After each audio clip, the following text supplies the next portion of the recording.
But an old buffalo bull has arrived alone. He's retired from the competition of herd life and no longer has to wait for hundreds of herd mates to quench their thirst before he moves off. He's not the only old male on the banks.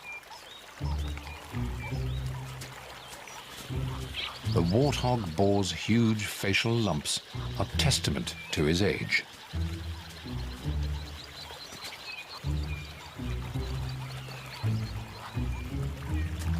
Having quenched his thirst, he turns his attention to food.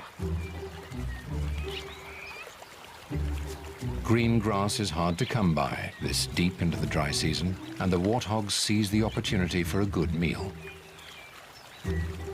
The riverside growth is a valuable source of food.